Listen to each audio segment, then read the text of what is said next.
The first time I heard the drums, I thought they were my own heartbeat. Sergeant Bron Hesk had served the Emperor for 23 years.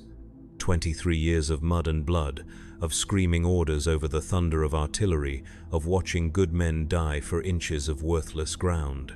His left shoulder bore the scars of an orc chopper that had nearly severed his arm on Gorgoth Prime. His right temple carried the puckered mark where shrapnel from a heretic's grenade had kissed him on the killing fields of Mordia Secundus. These were the wounds that showed. The ones that didn't, the ones carved deep into his mind by 2 decades of perpetual war, those ran deeper than any blade could reach.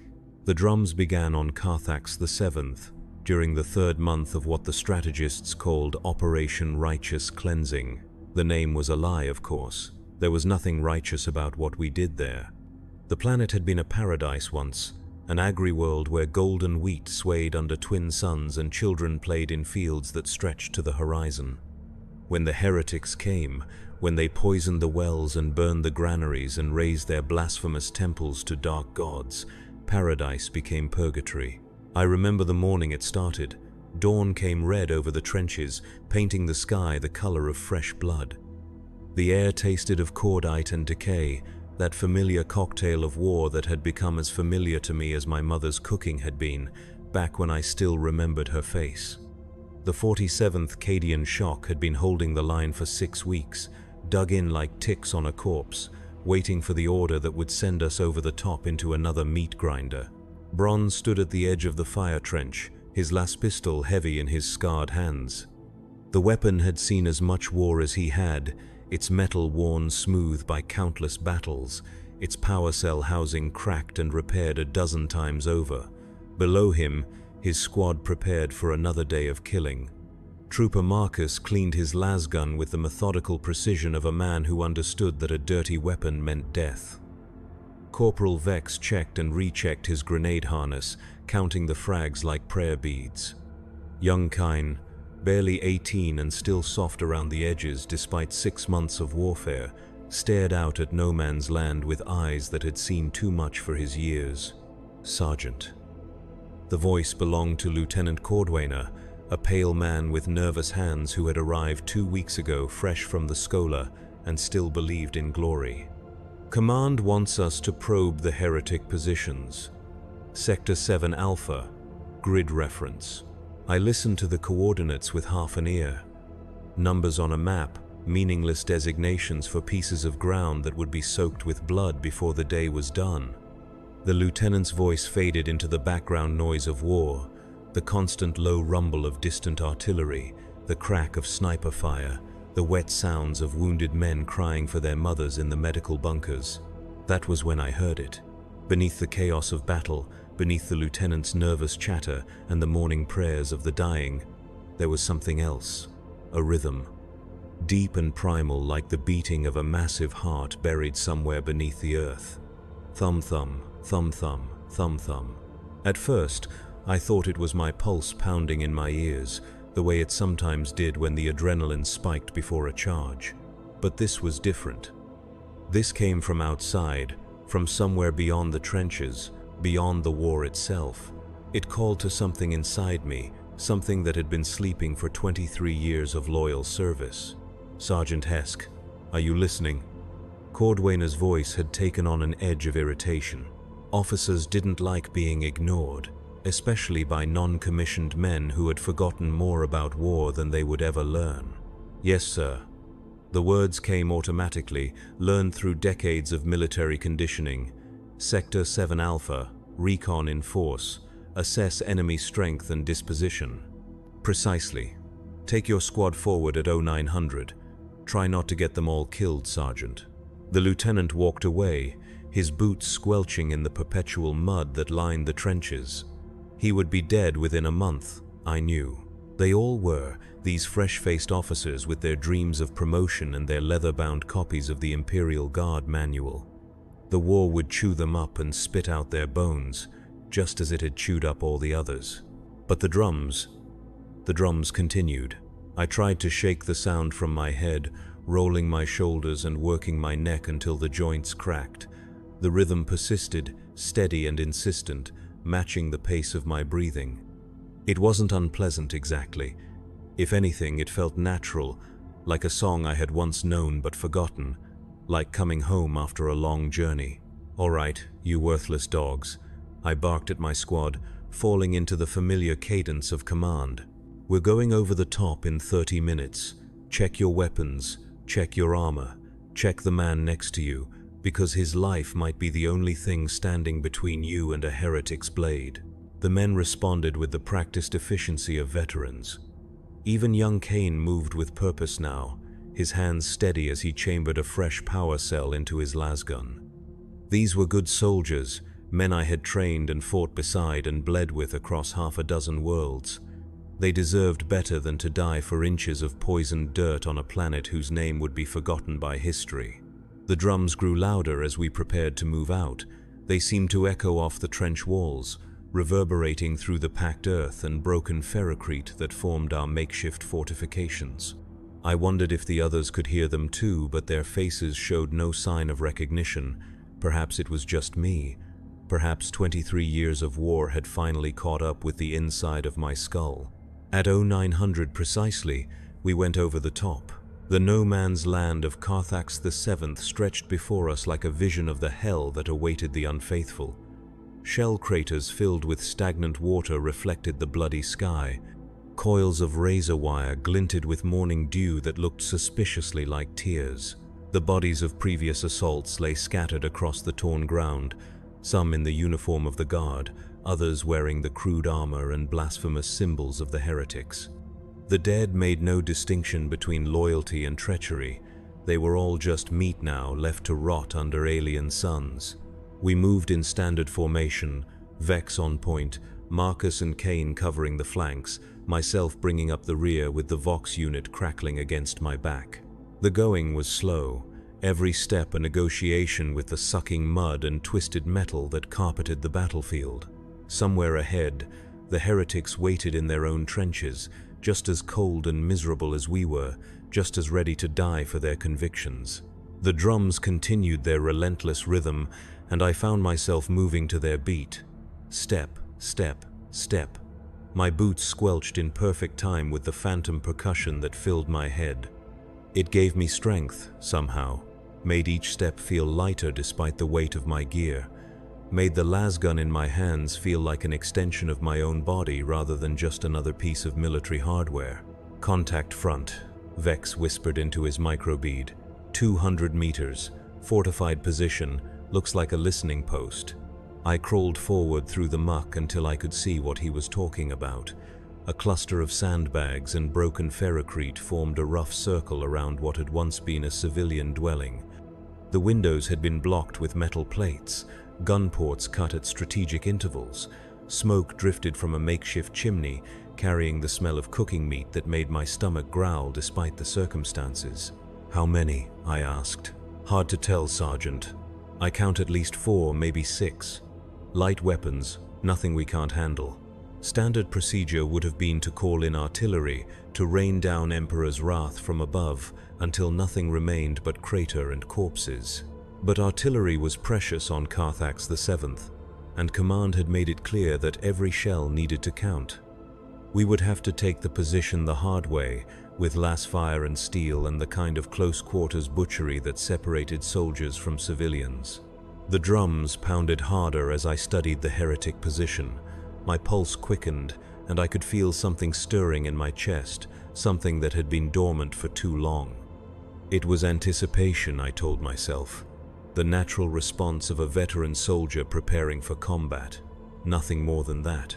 "Marcus, Khorne, you'll provide covering fire from that shell crater to our left," I said, pointing to a depression that would give them a clear line of sight to the enemy position.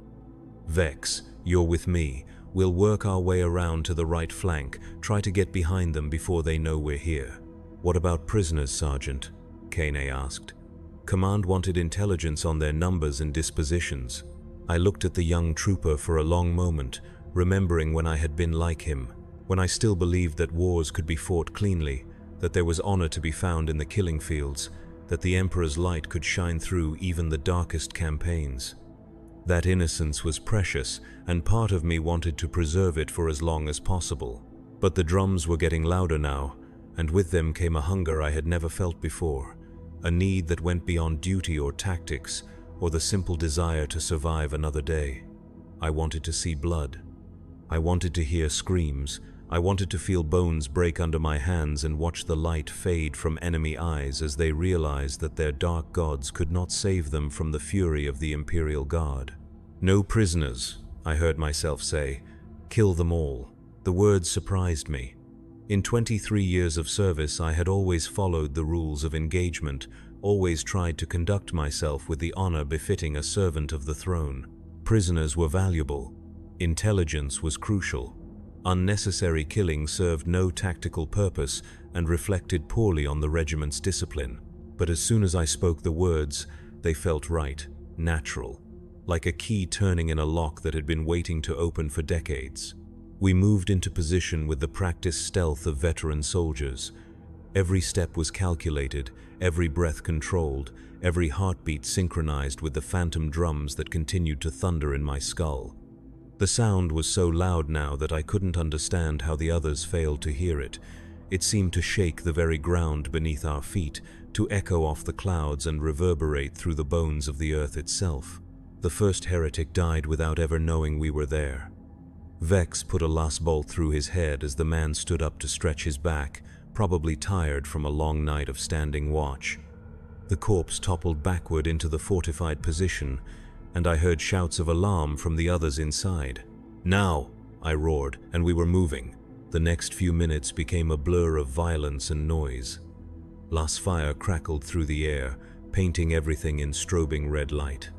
The heretics returned fire with autoguns and stubbers, filling the air with the angry buzz of solid projectiles. Someone was screaming, though I couldn't tell if it was one of ours or one of theirs. I vaulted over the sandbag wall and landed in the middle of their position. A heretic swung at me with a combat knife, the blade whistling past my throat as I twisted away. My las pistol barked twice, both shots taking the man's center mass. He dropped like a sack of grain, his weapon clattering away across the ferrocrete floor. Another heretic emerged from a side room, a heavy stubber clutched in his hands. The weapon was massive, designed for suppressing entire squads rather than engaging single targets, but at this range it would tear me in half if he managed to bring it to bear. I could see his finger tightening on the trigger, see the muzzle swinging around to track me. The drums reached a crescendo, and time seemed to slow. I moved without thinking, my body acting on instincts I didn't know I possessed. The las pistol dropped from my nerveless fingers as I lunged forward, covering the distance between us in a single bound. My hands found the heretic's throat, fingers digging deep into flesh that felt warm and soft and infinitely fragile. The stubber fired once, the shot going wild, and then I was crushing his windpipe with strength that seemed to come from somewhere outside myself. He tried to fight back, clawing at my hands, beating against my chest with fists that felt like gentle rain, but it was useless. I was stronger than I had ever been, filled with power that flowed through me like liquid fire. The heretic's eyes bulged in their sockets, his face turning purple as I squeezed the life from his body.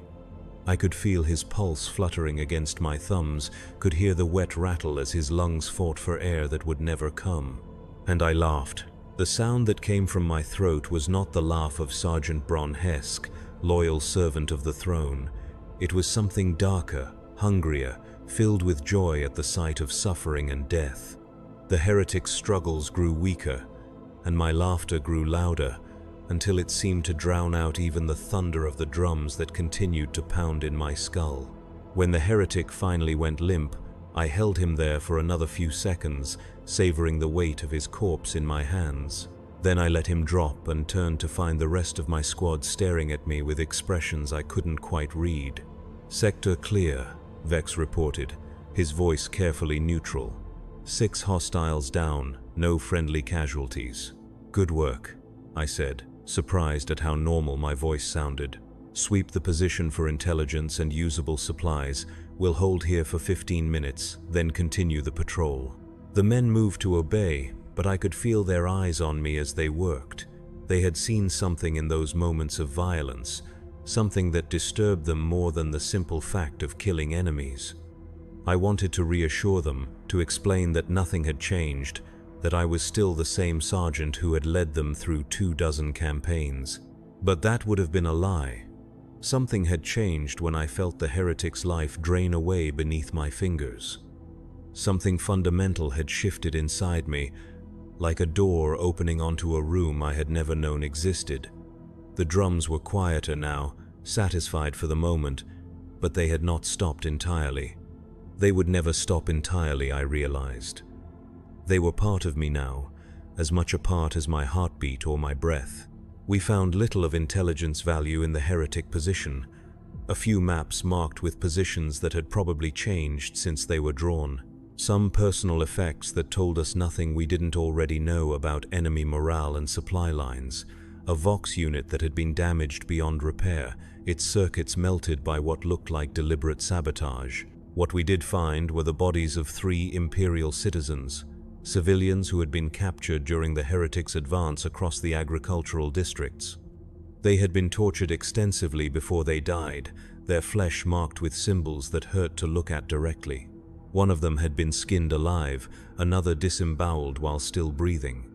The third had simply been beaten to death with crude implements, his skull caved in by repeated blows. Looking at those bodies, I felt the drums quicken again, but this time the rhythm was different. This time there was anger mixed with the hunger, a righteous fury that demanded satisfaction. These heretics had tortured innocents, had defiled the Emperor's subjects for their own twisted pleasure. They deserved more than simple death. They deserved to suffer as their victims had suffered. "Throne preserve us," whispered young Khorne, his face pale as he stared at the mutilated corpses. How could anyone do this to another human being? "They're not human anymore," I said, and the words carried more truth than I had intended.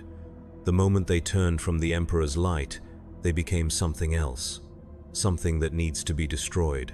We left the listening post behind and continued our patrol, but the sight of those tortured civilians stayed with me. Every step we took, every breath we drew, was bringing us closer to more heretics. More servants of the dark gods who thought they could defile the Emperor's realm with impunity. More enemies who needed to learn the price of their blasphemy. The drums agreed with me. They pounded in my skull with increasing intensity, each beat a promise of violence to come. I found myself walking faster, pushing the pace until my squad had to scramble to keep up. There were more heretics out here somewhere, more enemies waiting to be found and killed and made to pay for their crimes. I wanted to find them. I needed to find them. We encountered our next targets 2 hours later, at a crossroads where the remains of an imperial shrine marked what had once been a place of worship. The heretics had defiled it, naturally, covering the Emperor's sacred imagery with their blasphemous symbols, hanging rotting corpses from the aquila that had once crowned the structure. They had made it into a monument to their false gods, a celebration of everything that was wrong with the galaxy. There were more of them this time, at least a dozen, maybe 15, armed with a mixture of military weapons and improvised tools. They had set up a checkpoint at the crossroads, stopping any traffic that tried to pass through their territory. As we watched from concealment, a civilian ground car approached the position. I could see a family inside, a man and woman with 2 small children, probably trying to flee the fighting that had consumed their world. The heretics dragged them from the vehicle. What happened next was exactly what I had expected. The civilians were herded into the defiled shrine, their screams echoing off the broken walls as the heretics began their work. I had seen this before, on other worlds, in other wars. It was always the same.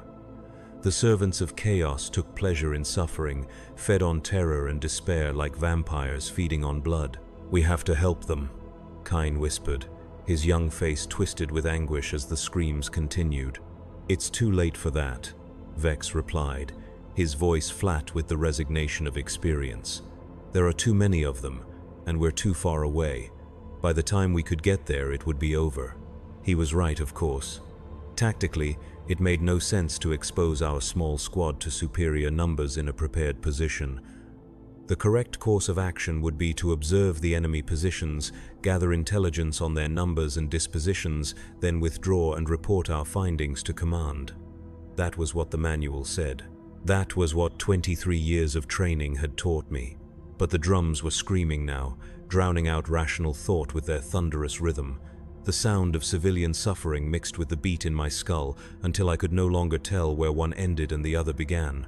Something hot and red was building behind my eyes, a pressure that demanded release. "No," I said, standing up from our concealment. "We're going in." "Sergeant, that's suicide," Vex protested. "There are too many of them. We need to fall back and call for support." I turned to look at my corporal, this man who had served faithfully at my side for 3 years, who had saved my life twice and whom I had saved in return. His face was calm and professional, the expression of a soldier who understood the realities of warfare. But behind his eyes I could see something else. Fear. Not fear of death, that was something we had all learned to live with long ago. Fear of me. Fear of what I was becoming. "We're going in," I repeated, and this time my voice carried an authority that brooked no argument. "That's an order, Corporal." The attack that followed was unlike anything I had ever experienced in 2 decades of warfare. We moved like shadows given form, like the Emperor's own angels of death descending upon the unfaithful. My last pistol sang its deadly song, each shot finding its mark with precision that seemed impossible. A heretic's head exploded in a spray of blood and brains. Another doubled over as a last bolt punched through his chest, cooking his internal organs in their own juices. But it was not the ranged combat that satisfied the hunger growing inside me. It was the close work, the intimate killing that the drums demanded. When my power cell ran dry, I drew my chainsword and waded into the enemy ranks like a man possessed. The first heretic tried to block my strike with his autogun. The chainsword's teeth chewed through the weapon's barrel and continued into the man's chest, opening him from collarbone to sternum. Blood sprayed across my face, warm and copper-tasting, and I found myself grinning beneath my helmet. A second heretic came at me from the side, a crude axe raised above his head. I ducked under his swing and brought my blade up in a diagonal cut that opened his belly like a ripe fruit. His entrails spilled out onto the ground, steaming in the cool morning air, and he looked down at them with an expression of comic surprise before toppling forward. The third one begged for mercy. He was young, probably no older than Khorne, with the soft features of someone who had lived most of his life in comfort.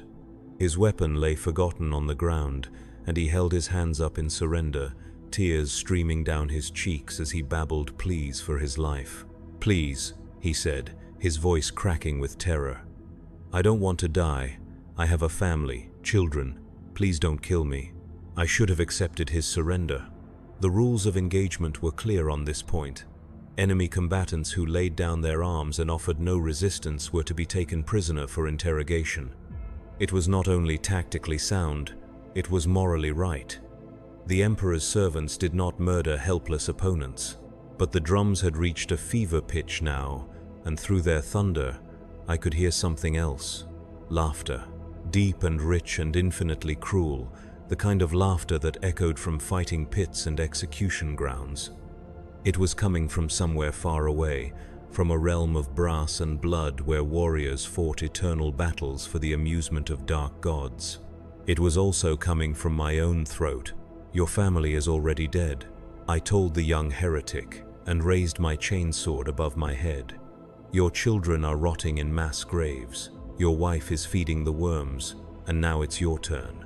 The blade came down, and his pleas turned to screams, and the screams turned to silence. When it was over, when the last heretic lay twitching in his own blood, I stood in the center of the slaughter and felt something I had not experienced in 23 years of warfare. Satisfaction. Not the grim pleasure of duty fulfilled or objectives completed, but genuine satisfaction. The hunger in my chest had been fed, and it wanted more. My squad approached cautiously, their weapons lowered but not holstered, their eyes fixed on me with expressions that mixed respect with something approaching fear. They had seen me fight before, had watched me lead charges and hold lines and do all the things that sergeants were supposed to do. But this had been different. This had been personal. "The civilians," Kine said quietly, gesturing toward the shrine where the screaming had finally stopped. I walked to the defiled building and stepped inside. The family from the ground car lay scattered across the floor, their bodies arranged in patterns that hurt to look at directly. The heretics had worked quickly, but they had been thorough. Even the children bore the marks of their attention, small forms broken and twisted in ways that would haunt my dreams for years to come. If I still dreamed at all. "Burn it," I ordered, my voice harsh with suppressed emotion. "Burn it all. Let nothing remain of their blasphemy." Vex produced a frag grenade from his harness and set the timer for 30 seconds. We withdrew to a safe distance and watched as the shrine erupted in a ball of fire and shrapnel. The flames caught quickly in the dry wood and cloth that the heretics had used to defile the sacred space. Within minutes, the entire structure was engulfed, sending a pillar of black smoke into the sky that could probably be seen for kilometers. "That'll bring every heretic in the sector down on our heads," Marcus observed, checking his chronometer. "We should move, Sergeant. Get back to friendly lines before they organize a response." He was right, of course. Setting fire to enemy positions was an excellent way to announce your presence to anyone within visual range.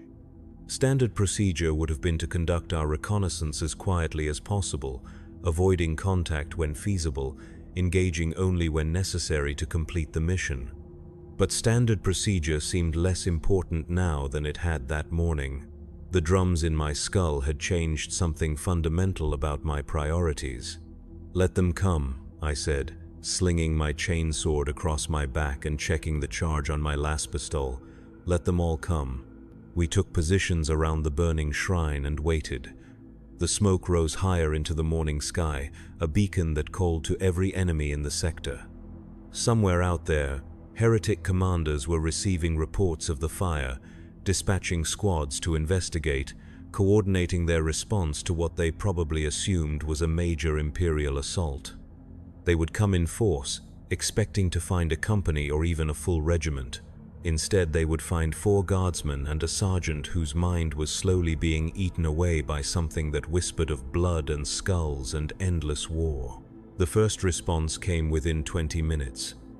A squad of 12 heretics approached from the north, moving in a loose formation that spoke of decent training and battlefield experience.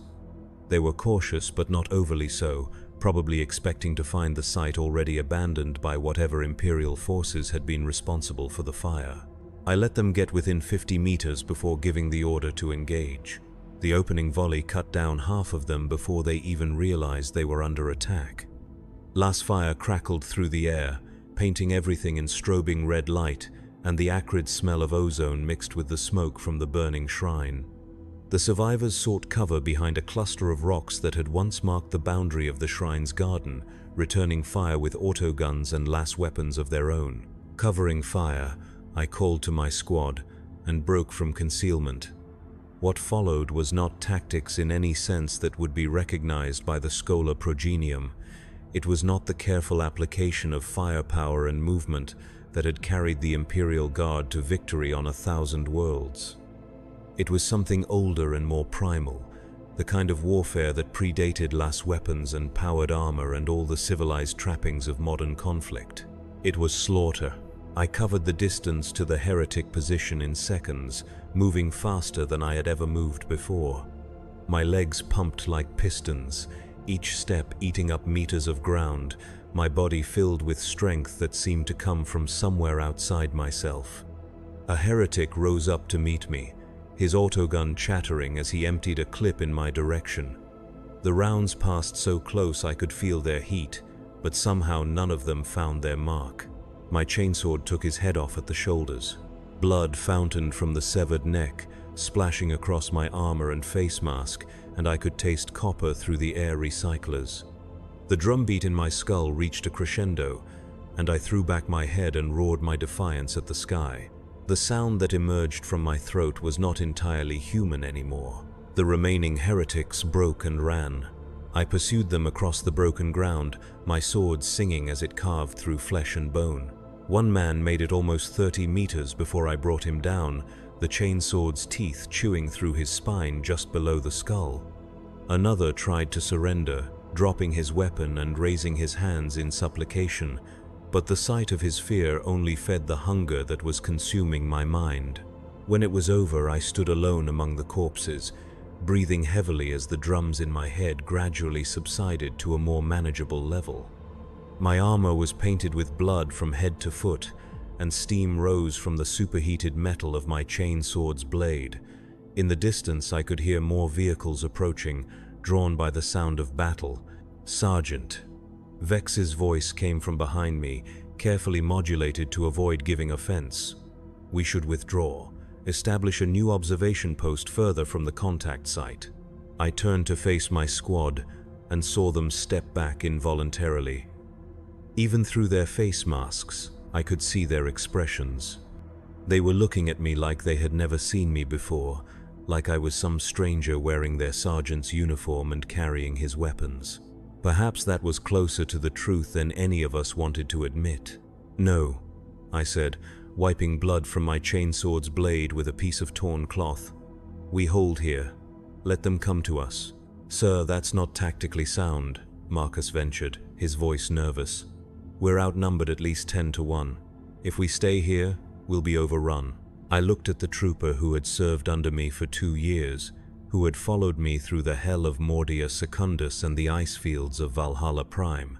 A good soldier, steady under fire, the kind of man who formed the backbone of the Imperial Guard. He deserved better than to die because his sergeant's mind was being eaten away by something that whispered of blood and violence and endless war. But the drums were speaking again, and their voice was louder than the small part of me that still remembered duty and honor, and the oath I had sworn to protect the men under my command. "We hold," I repeated, my voice carrying the finality of an executioner's axe. "Anyone who doesn't like it can request a transfer."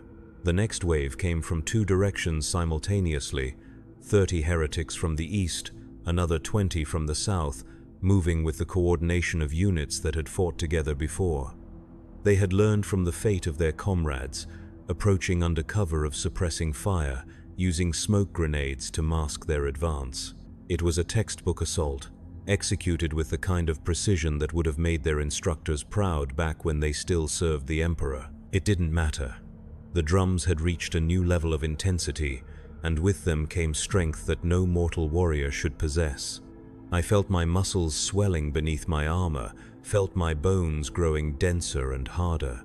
My heart hammered against my ribs like a caged animal trying to break free, and when I opened my mouth to roar my challenge at the approaching enemy, the sound that emerged made the very air tremble. The battle that followed lasted 3 hours and left the ground carpeted with corpses. My squad fought with the desperate fury of men who knew they were doomed but refused to go quietly into the dark. Vex's grenade harness was empty within the first 30 minutes, each frag perfectly placed to maximize enemy casualties. Marcus burned through 4 power cells, his lasgun glowing cherry red from sustained fire. Young Cain proved that his soft appearance hid a warrior's heart, dropping heretic after heretic with shots that would have made a sniper proud. But it was not their efforts that turned the tide of battle. It was something else.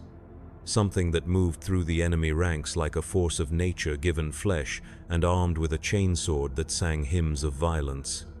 I lost track of how many I killed that day. Dozens, certainly. Perhaps scores. They came at me in waves, and I cut them down like wheat before the scythe, my blade never slowing, my arm never tiring. With each death, the drums grew louder. With each spray of blood across my armor, the hunger in my chest swelled. I could feel something changing inside me, something fundamental shifting in ways that would have terrified the man I had been that morning. But terror seemed like a foreign concept now, something that belonged to a different life, a different war, a different galaxy. All that mattered was the killing. When the last heretic fell, I stood in the center of a field of carnage that stretched for hundreds of meters in every direction. Bodies lay piled upon bodies, their blood soaking into the earth until the very ground seemed to weep red tears. The air was thick with the smell of death and cordite and something else, something that reminded me of hot metal and burning brass. My squad approached cautiously, picking their way through the corpses with expressions of stunned disbelief. They had witnessed something that day, something that would haunt their dreams for whatever remained of their lives. They had watched their sergeant become something else, something that belonged more in the myths and legends of ancient terror than on a modern battlefield. "Emperor, preserve us," Khorne whispered, his young face pale as parchment. "What happened here, Sergeant? What happened to you?" I opened my mouth to answer, but the words that emerged were not my own. They came from somewhere deeper, somewhere older, somewhere that reeked of brass and blood and the screams of the dying. "I have been awakened," I said, and my voice carried harmonics that made the air itself seem to vibrate. "I have heard the true music of war, and it is beautiful." Vex raised his lasgun, his finger moving toward the trigger, but the weapon seemed to grow impossibly heavy in his hands. He staggered under its weight, confusion clear on his face as he struggled to bring the barrel to bear. The others tried to do the same, but their movements were sluggish, as if they were moving through thick liquid. I could feel it now, the power that flowed through me like molten metal in my veins.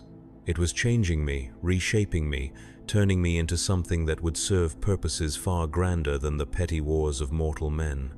The drums in my skull were no longer just sound, they were instruction, commandment, divine revelation whispered from a realm where gods walked among rivers of blood and mountains of skulls. "You served well," I told my squad, and part of me, some small part that still remembered who I had once been, meant those words sincerely. "But your war is ending, mine is just beginning." I left them there among the corpses, walking away across the killing field toward distant horizons where greater battles waited. Behind me, I could hear them calling my name, their voices growing fainter with each step I took. They would report back to command, would tell their officers about what they had witnessed, would probably be declared insane and transferred to punishment battalions where their stories would be forgotten. It didn't matter. Nothing mattered except the drums that thundered in my skull and the hunger that gnawed at my chest like a living thing. Somewhere out there, more enemies waited, more battles to be fought, more blood to be spilled in service to powers that understood the true nature of the galaxy. The corruption that had begun as a whisper was becoming a roar.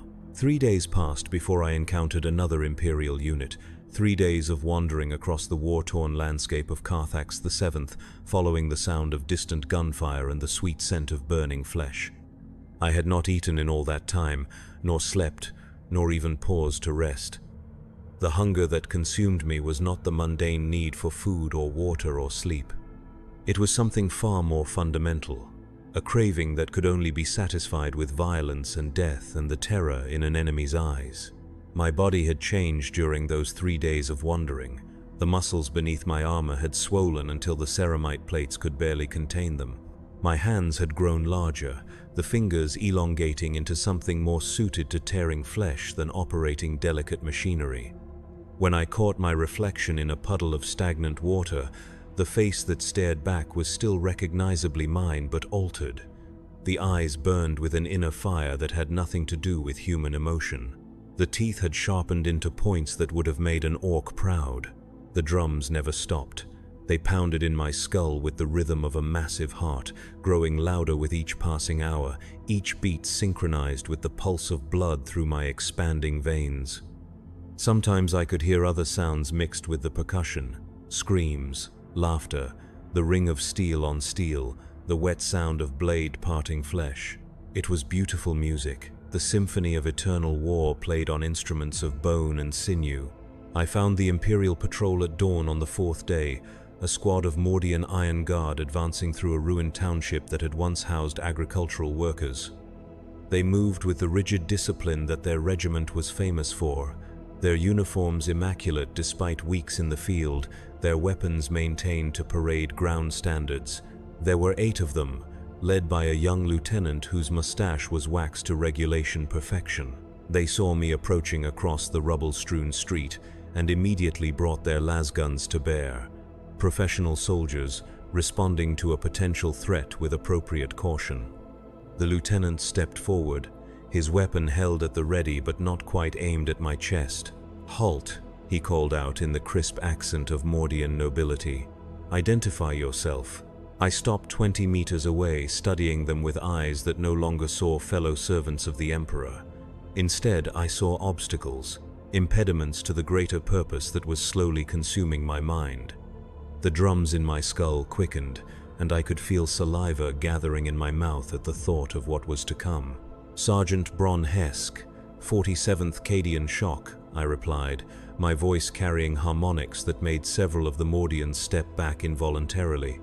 "And you are trespassing on my hunting ground." The lieutenant's eyes narrowed as he took in my appearance. Even at this distance, he could see that something was wrong. My armor was caked with dried blood from a dozen different sources. My weapons were stained red to the hilt. The smell of death and corruption clung to me like a second skin. "You look like you've been through hell, Sergeant," the lieutenant said, lowering his weapon slightly. "When did you last report to command? We've had reports of isolated units going missing in this sector." I smiled, and the expression felt wrong on my face. Too wide, too many teeth. "I serve a different command now," I said, and drew my chainsword. The blade ignited with a sound like screaming souls, its teeth spinning so fast they became a blur of steel and ceramite. The weapon had changed along with me, growing larger and heavier, its machine spirit corrupted by the same forces that were remaking my flesh. Runes of brass and bone had appeared along its length, symbols that hurt to look at directly and whispered promises of endless slaughter. The lieutenant opened his mouth to shout an order, but I was already moving. The corruption had made me faster than any human had a right to be. I crossed the 20 meters between us in the space between heartbeats, my chainsword describing a perfect arc that took the lieutenant's head clean off his shoulders. Blood fountained from the severed neck, painting the morning sky in shades of crimson, and his body took 2 more steps before collapsing. The Mordians opened fire. Last bolts crackled through the air around me, but they might as well have been gentle rain for all the effect they had. The power that flowed through my veins made me faster, stronger, more resilient than mortal flesh should ever be. When a shot did find its mark, it barely scorched my corrupted armor, the metal plates having grown thicker and more resistant to damage. I moved among them like death incarnate, my chainsword singing its hymn of destruction. The first Mordian tried to bayonet me, thrusting his weapon at my chest with parade ground precision. I caught the rifle by its barrel and crushed it in my grip, then backhanded him with enough force to cave in his skull.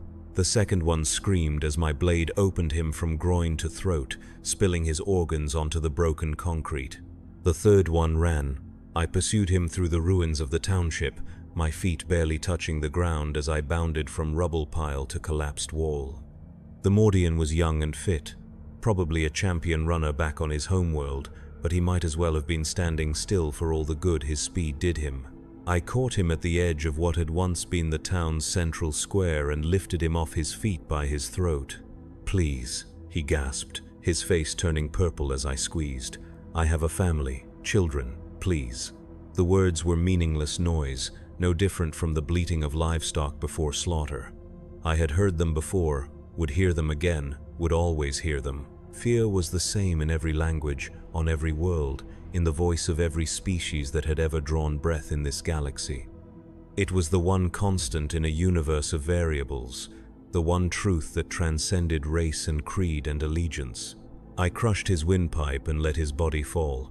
The remaining Mordians were already dead by the time I returned to the square. They had tried to establish a defensive position behind an overturned ground car, but it had done them no good. My chainsword had carved through their cover as easily as their flesh, reducing both steel and bone to the same red ruin. I stood among the corpses and felt the drums reach a new crescendo in my skull. Each death had fed the hunger that consumed me, but it also created a greater appetite. Like a man dying of thirst who drinks salt water, each kill only made me crave more. The corruption was accelerating now, reshaping not just my body but my very soul, burning away everything that had once made me human and leaving only the purest essence of violence behind. That was when I heard the artillery. The sound came from the west, a distant thunder that spoke of heavy guns and massed firepower. Somewhere out there, the war was still being fought by ordinary men with ordinary weapons, soldiers who still believed in duty and honor and the possibility of victory. They would be concentrated in large numbers, hundreds or even thousands of combatants gathered in one place. A banquet of slaughter waiting to be consumed. I began walking toward the sound, my corrupted form moving with purpose across the devastated landscape. Behind me, the bodies of the Mordian patrol slowly cooled in the morning sun, their blood seeping into the thirsty earth. They had served their purpose, feeding the thing I was becoming, but they were just the appetizer before the main course. The drums in my skull had become a constant roar now, drowning out all other sounds except the distant rumble of artillery. Each step brought me closer to the source of the thunder, to the massed armies that would provide the feast I craved. I could smell them already, thousands of warm bodies sweating in their trenches, their blood just waiting to be spilled in honor of powers that understood the true nature of existence. I was no longer Sergeant Bron Hesk of the 47th Cadian Shock. That man had died somewhere in the ruins of Carthax VII, his soul devoured by hungers too vast for mortal comprehension. What walked in his place was something else entirely, a creature of brass and blood and endless war, shaped by forces that had existed since the birth of the galaxy. I was becoming what I had always been meant to be, a weapon, a killer, an avatar of the blood god's will made manifest in flesh and bone and corrupted steel. The artillery grew louder as I approached the main battle lines, and with it came other sounds. The crack of lasgun fire, the scream of dying men, the roar of engines and the whistle of incoming shells. It was beautiful music. The symphony of war played at its grandest scale. Somewhere ahead, armies clashed in battles that would determine the fate of worlds, their commanders moving pieces across boards they could not truly see. But I could see. The corruption had opened my eyes to truths that lesser minds could not comprehend. This war, like all wars, was nothing more than a ritual, a sacrifice offered up to powers that fed on violence and death and the anguish of mortal souls. Every bullet fired, every blade thrust, every drop of blood spilled was an offering on altars built from the bones of the fallen, and I would be the high priest of that sacrifice. The Imperial forward positions came into view as the sun reached its zenith. Trenches and bunkers scarred the landscape for kilometers in every direction, filled with men who thought they were fighting for the Emperor but were really serving a far older and hungrier god. Artillery pieces hurled their shells across no man's land with metronomic precision, each explosion a prayer offered up to the altar of war. I could see the command bunker in the distance, its armored walls bristling with Vox aerials and Auspex arrays. Inside would be the officers and strategists who planned the movements of thousands, who decided which units lived and which died, who chose the time and place of each engagement. They thought they controlled the war, but they were as much prisoners of it as the lowliest trooper in the firing line. Soon they would learn the truth. Soon they would understand that there was only one god worth serving, only one power that mattered in a galaxy drowning in its own blood. The drums in my skull had become a deafening roar now, so loud that I could barely hear my own thoughts over their thunder, but I no longer needed thoughts. Thought was for humans, and I had left humanity behind in the ruins of a defiled shrine and the corpses of men who had once called me Sergeant. All I needed was the hunger. All I needed was the kill. I began walking toward the trenches, my corrupted form casting a shadow that seemed to writhe and dance with a life of its own. Behind me, the wind carried the scent of brass and burning blood, omens of the slaughter to come. Ahead, thousands of soldiers went about their duties, unaware that death was walking among them in the shape of something that had once been their ally. The transformation was almost complete now. Soon there would be nothing left of Sergeant Bron Hesk except memories that would fade like smoke in the wind. In his place would stand a champion of the blood god, a creature whose only purpose was to spill blood in honor of the Skull Throne. But first, there was work to do. I reached the outer perimeter as the afternoon sun began its descent toward the horizon. The sentries saw me approaching and raised their weapons, but something in my appearance gave them pause. I still wore the uniform of the Imperial Guard, still carried weapons they recognized.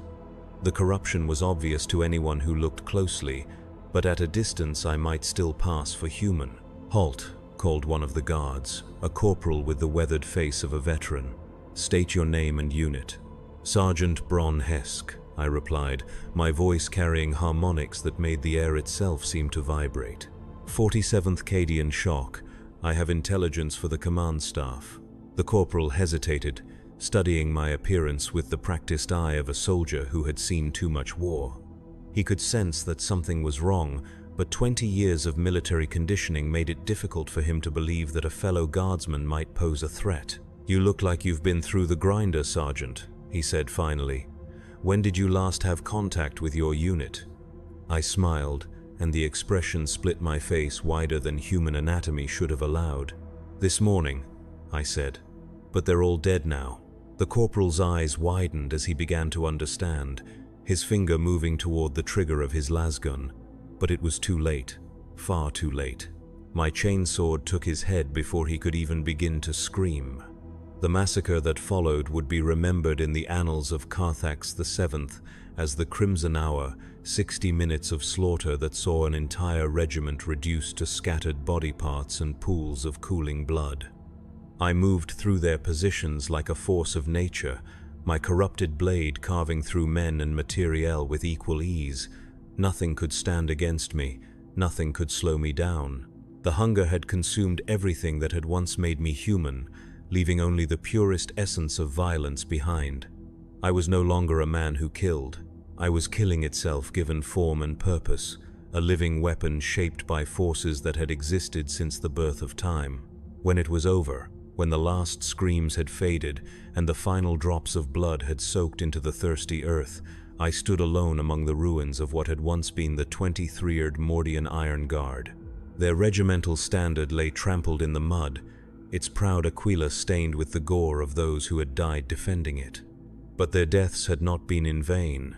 Each life I had taken was an offering to powers greater than any mortal mind could comprehend, a sacrifice that would echo through the warp for all eternity. Their blood had fed the eternal war that raged in realms of brass and bone, where champions fought endless battles for the amusement of gods who understood that violence was the only truth worth knowing. I threw back my head and roared my triumph at the bloody sky, and the sound that emerged from my throat was no longer human.